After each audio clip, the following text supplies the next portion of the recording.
ರಾತ್ರಿ 9 ಗಂಟೆಗೆ 9 ನಿಮಿಷ ತನಕ ದೀಪ ಹಚ್ಚುವಂಥ ಕರೆ ನೀಡಿದ್ದಾರೆ.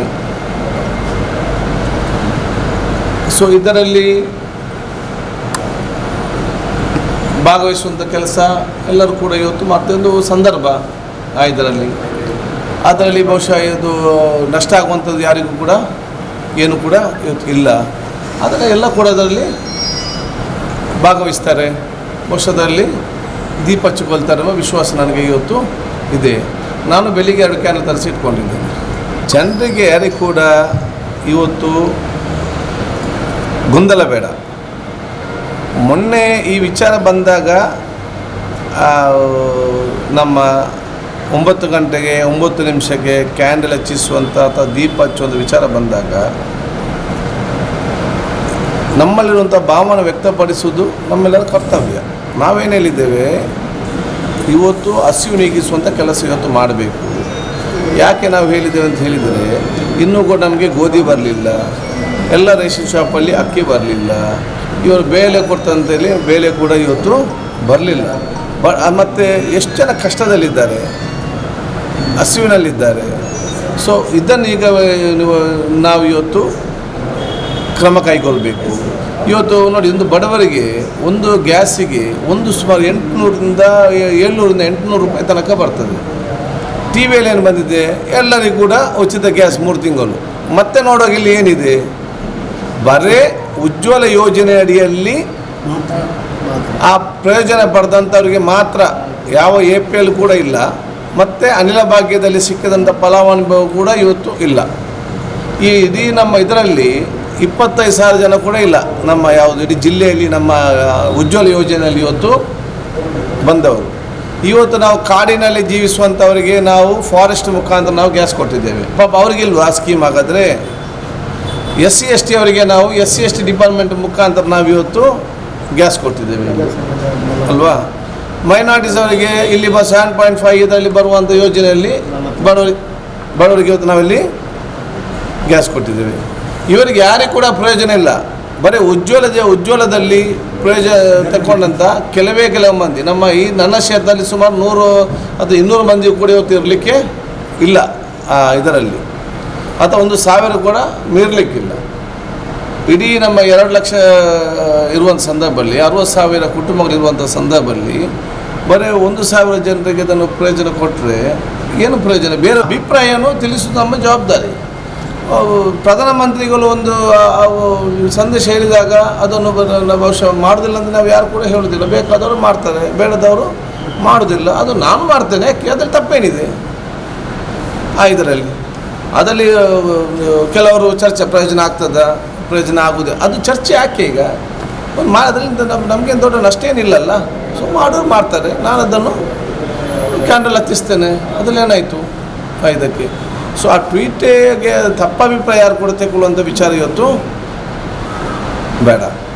ಸಂಬಂಧಪಟ್ಟ ನಾವಿಲ್ಲಿ ಜನಸಾಮಾನ್ಯ ಕಷ್ಟಗಳೇನಿದೆ ಅದು ನಾವಿವತ್ತು ವ್ಯಕ್ತಪಡಿಸುವಂಥ ಕೆಲಸ ನಾವಿವತ್ತು ಮಾಡಿದೆ ಅಂತ ಹೇಳಲಿಕ್ಕೆ ನಾವಿವತ್ತು ಬಯಸ್ತೇವೆ. ಇದು ಈಗ ನಾವೆಲ್ಲರೂ ಕೂಡ ಒಗ್ಗಟ್ಟಾಗಿ ಹೋರಾಟ ಮಾಡಬೇಕು. ಇವತ್ತು ನನಗೆ ನಿನ್ನೆ ಶೋಭಾ ಕದ್ಲಂಜಿ ಅವರ ಸ್ಟೇಟ್ಮೆಂಟ್ ಅತ್ಯಂತ ನೋವು ತರುವಂಥ ಸಂಗತಿ. ಅವರು ಏನು ಹೇಳ್ತಾರೆ, ಕೊರೋನಾ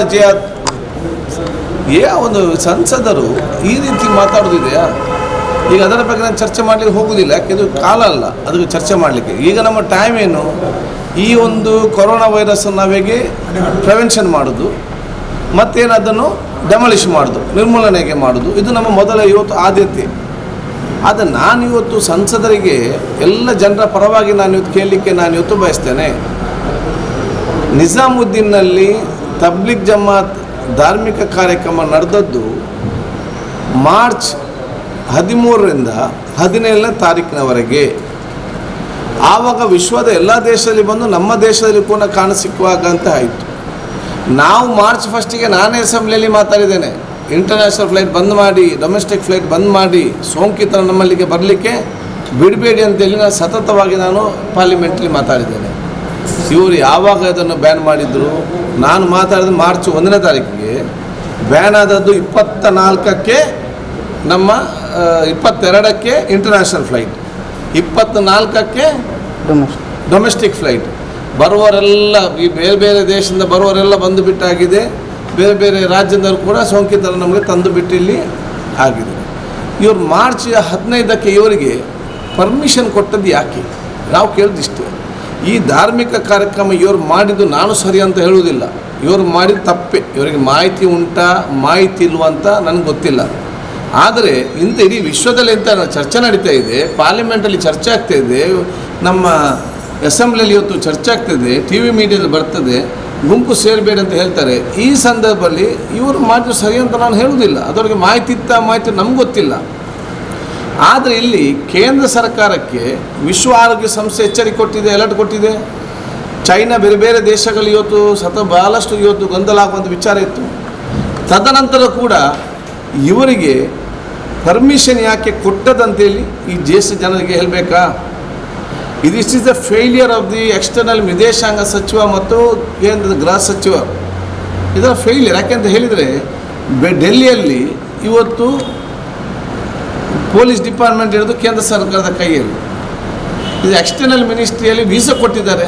ಇಡೀ ದೇಶದವ್ರು ಮಾತ್ರ ಅಲ್ಲ, ಹೇಗೆ ಬಂದಿದ್ದೀವಿ 18 ದೇಶದ ಧಾರ್ಮಿಕ ಮುಖಂಡರಿಗೆ ಮತ್ತು ಈ ಜಮಾತಿನಲ್ಲಿ ಭಾಗವಂತ ಜನಸಾಮಾನ್ಯರಿಗೆ, ಬೇರೆ ಬೇರೆ ದೇಶದವರಿಗೆ ಎಲ್ಲರಿಗೂ ಕೂಡ ಇವರು ವೀಸಾ ಕೊಟ್ಟಿದ್ದಾರೆ. ಈ ನಾವು ನಮ್ಮ ದೇಶದವರು ಬರೋದು ಬೇರೆ ಲಾಕ್ಡೌನ್ ಮಾಡಿ ಅಂತ ಹೇಳ್ತೇವೆ, ಮತ್ತು ಇವರು ವಿದೇಶದವರಿಗೆ ವೀಸಾ ಯಾಕೆ ಇಶ್ಯೂ ಮಾಡಿದ್ರು ಅಂತ ಈಗ ಚರ್ಚೆ. ವೀಸಾ ಈ ಕಾರ್ಯಕ್ರಮ ಬರಲಿಕ್ಕೆ ವೀಸಾವನ್ನು ಯಾಕೆ ಇಶ್ಯೂ ಮಾಡಿದರು ವಿದೇಶಾಂಗ ಸಚಿವ? ಇದಕ್ಕೆ ಅವರು ಹೇಳ್ತಾರೆ ನಾವು ಈ ಕಾರ್ಯಕ್ರಮಕ್ಕೆ ಬರೋದು ಅಂತೇಳಿ. ವಿದೇಶದಿಂದ ಬರುವಂಥ ವಿಸಿಟ್ ಬಗ್ಗೆ ಜಾಗ್ರತೆ ಬೇಕಲ್ಲ. ಆಯಿತು, ವೀಸಾ ಕೊಟ್ಟರು, ಬಂದಾಗ ಇವ್ರನ್ನ ಯಾಕೆ ಚೆಕ್ ಮಾಡಲಿಲ್ಲ? ಫಾರಿನಿಂದ ಬಂದಿದ್ದಾರೆ, ಇವ್ರಿಗೆ ವೈರಸ್ ಉಂಟಂತೇಳಿ ಮಾರ್ಚ್ 12ಕ್ಕೆ ಬಂದು ಲ್ಯಾಂಡ್ ಆಗ್ತಾರೆ ಅಂತ ಹೇಳಿದರೆ ಇಲ್ಲಿಗೆ, ಇವ್ರಿಗೆ ಯಾಕೆ ಇವರು ಚೆಕ್ ಮಾಡಲಿಲ್ಲ? ಆಯ್ತು, ಇವತ್ತಿಗೂ ಕೂಡ ಪಟ್ಟಿ ಕೊಡ್ತಾರ ಯಾವ ದೇಶದಿಂದ ಬಂದಿದ್ದಾರೆ ಅಂತೇಳಿ, ಎಷ್ಟು ಜನ ಇದಕ್ಕೆ ಕಾರ್ಯಕ್ರಮ ಭಾಗವಹಿಸಿ ಹೇಳಿ. ಇವತ್ತು ಕೂಡ ಪಟ್ಟಿ ಸಿಗ್ತಾ ಇಲ್ಲ. ಅವತ್ತವ್ರಿಗೆ ನಾವು ಈ ಕಾರ್ಯಕ್ರಮ ಮಾಡಲಿಕ್ಕೆ ನಾವು ಪರ್ಮಿಷನ್ ಕೊಡೋದಿಲ್ಲ ಮತ್ತು ವೀಸಾ ನಿಮಗೆ ಕೊಡೋದಿಲ್ಲ ಅಂತ ಜವಾಬ್ದಾರಿರುವಂತಹ ರಾಜ್ಯ ಸರ್ಕಾರ ಮತ್ತು ಕೇಂದ್ರ ಸರ್ಕಾರ ನಿರ್ದಿಷ್ಟವಾದ ಒಂದು ಕ್ರಮ, ಆ ಕ್ರಮ ಕೋವಿಡ್ ವೈರಸನ್ನು ತಡೆಗಟ್ಟುವಂಥ ಕ್ರಮ, ಅದರಲ್ಲಿ ವಿಫಲವಾಗಿದೆ ಅಂತ ನಾವು ಇವತ್ತು ಹೇಳುವಂಥದ್ದು. ಬರೋದನ್ನೆಲ್ಲ ಬರಲಿಕ್ಕೆ ಬಿಟ್ಟು ಕಾರ್ಯಕ್ರಮ ಮಾಡಲಿಕ್ಕೆಲ್ಲ ಪರ್ಮಿಷನ್ ಕೊಟ್ಟು ಈಗ ಬೇರೆಯವರ ಮೇಲೆ ಅಜ್ಜಿ ಅದು ಈಜಿ ಅದು ಯಾವ ರೀತಿ ನಿಲ್ಲುವುದು ಈಗ ಚರ್ಚೆ ಮಾಡೋ ವಿಚಾರ ಅಲ್ಲ. ಈಗ ಪರಸ್ಪರದಲ್ಲಿ ಚರ್ಚೆ ಇಲ್ಲ. ನಾವು ಪರಸ್ಪರ ಈಗ ಅವರ ಮೇಲೆ ನಾವು ದೋಷಾರೋಪ ಮಾಡೋದಿಲ್ಲ. ಆದರೆ ಪರಸ್ಪರ ಈ ರೀತಿ ಮಾತಾಡೋಂಥ ಸಮಯ ಇಲ್ಲ. ಇದೆಲ್ಲರಿಗೂ ಒಗ್ಗಟ್ಟಾಗಿದ್ರ ಬಗ್ಗೆ ಹೋರಾಡಬೇಕನ್ನ ಹೇಳಲಿಕ್ಕೆ ನಾನು ಇವತ್ತು ಬಯಸ್ತೇನೆ. ಅದಕ್ಕೆ ನಾನು ಎಲ್ಲರನ್ನ ಕಲಕಲೆ ವಿನಂತಿ, ಸೋಷಿಯಲ್ ಮೀಡಿಯಾದಲ್ಲಿ ಕೆಲವರಿಗೆ ಇನ್ನೂ ಕೂಡ ಬುದ್ಧಿ ಬಂದಿಲ್ಲ, ಒಬ್ಬೊಬ್ಬರಿಗೆ ಒಂದೊಂದು ಹಾಕುವಂಥ ವಿಚಾರ. ದಯವಿಟ್ಟು ಮನೆಯಲ್ಲಿ ಕೂತ್ಕೊಂಡು ಏನಿಲ್ಲ ಒಂದು ಒಳ್ಳೆಯ ಪ್ರಾರ್ಥನೆ ಆದರೂ ಮಾಡಿ ದೇವರು ನಿಮಗೆ ಇನ್ನೂ ಒಳ್ಳೆಯ ಬುದ್ಧಿ ಕೊಡ್ಬೋದು, ನಮ್ಮ ದೇಶಕ್ಕೂ ಕೂಡ ಉತ್ತಮವಾದ ವಿಚಾರ ಇವತ್ತು ಆಗ್ಬೋದು. ಅದು ಅಲ್ಲದಿದ್ದರೆ ಒಂದು ಕೊರೋನಾ ಫಿಟ್ನೆಸ್ ಅಂತ ಮಾಡಿ, ಸ್ವಲ್ಪ ಎಕ್ಸಸೈಸ್, ಸ್ವಲ್ಪ ಯೋಗ, ಸ್ವಲ್ಪ ವಾಕಿಂಗ್, ಸ್ವಲ್ಪ ಬೇರೆ ಬೇರೆ ಕಾರ್ಯಕ್ರಮ ಏನಿದೆ, ಒಂದು ಕೊರೋನಾ ಫಿಟ್ನೆಸ್ ಅಂತ ಆಲೋಚನೆ ಮಾಡಿ ಆ ಕೆಲಸ ಆದರೂ ಮಾಡಿ. ಇದು ಸಮಾಜದಲ್ಲಿ ಗೊಂದಲ ಸೃಷ್ಟಿಸುವಂತಹ ಈ ಪೋಸ್ಟನ್ನು ಹಾಕುವುದು, ಒಬ್ಬರಿಗೆ ದ್ವೇಷಿಸುವಂಥ ಪೋಸ್ಟನ್ನು ಹಾಕುವುದು, ಎಲ್ಲಿಂದ ಬಂದ ಪೋಸ್ಟನ್ನು ಹಾಕಿ ಇಲ್ಲಿ ತಲೆ ಕೆಡಿಸೋದು, ಇದೆಲ್ಲ ಅಗತ್ಯ. ಯಾರು ಕೂಡ ಇದು ಮಾಡಬಾರ್ದು. ಈ ರೀತಿ ಮಾಡೋರೆಲ್ಲರೂ ಕೂಡ ದೇಶ ದ್ರೋಹಿಗಳಂತ ಹೇಳಲಿಕ್ಕೆ ನಾನು ಇವತ್ತು ಬಯಸ್ತೇನೆ. ಮತ್ತು ಪೊಲೀಸ್ ಯಾರೇ ಇರಲಿ, ಪೊಲೀಸ್ ಇಲಾಖೆ ಕಟ್ಟುನಿಟ್ಟಿನ ಕ್ರಮ ತಗೊಳ್ಬೇಕು. ಈ ರೀತಿ ಸೋಷಿಯಲ್ ಮೀಡಿಯಾದಲ್ಲಿ ಸಮಾಜದಲ್ಲಿ ಗೊಂದಲ ಸೃಷ್ಟಿಸುವವರು, ಹೆಲ್ತ್ ಡಿಪಾರ್ಟ್ಮೆಂಟ್ನವರು ಹೋದಾಗ ಏನಾದರೂ ಅವರಿಗೆ ಸಹಕಾರ ಮಾಡದಿದ್ದರೆ, ಗೊಂದಲ ಮಾಡೋದು ಅಂಥವ್ರು ಕೂಡ ಕಟ್ಟುನಿಟ್ಟಿನ ಇವತ್ತು ಕ್ರಮ ಜರುಗಿಸಲಿ. ನಾವೆಲ್ಲರೂ ಕೂಡ ಸಂಪೂರ್ಣ ಬೆಂಬಲ ನಾವು ಇವತ್ತು ಕೊಡ್ತೇವೆ. ಇವತ್ತು ನಮ್ಮ ಮಂಗಳೂರು ಜಿಲ್ಲೆಯಲ್ಲಿ ಬೇರೆ ಬೇರೆ ತೀರ್ಮಾನ ತಗೊಂಡು, ದಿವಸಕ್ಕೆ ಒಂದು ತೀರ್ಮಾನ ತಗೊಂಡು ನಾವು ಮಾತಾಡಲಿಕ್ಕೆ ಹೋಗಲಿಲ್ಲ. ಯಾಕೆ? ಸರ್ಕಾರದ ಕೆಲಸ ಅವ್ರು ಮಾಡ್ತಾರೆ ಇದರಲ್ಲಿ. ಸೊ ಅದಕ್ಕೆ ನಾವು ಸಹಕಾರ ಇವತ್ತು ಕೊಟ್ಟಿದ್ದೇವೆ.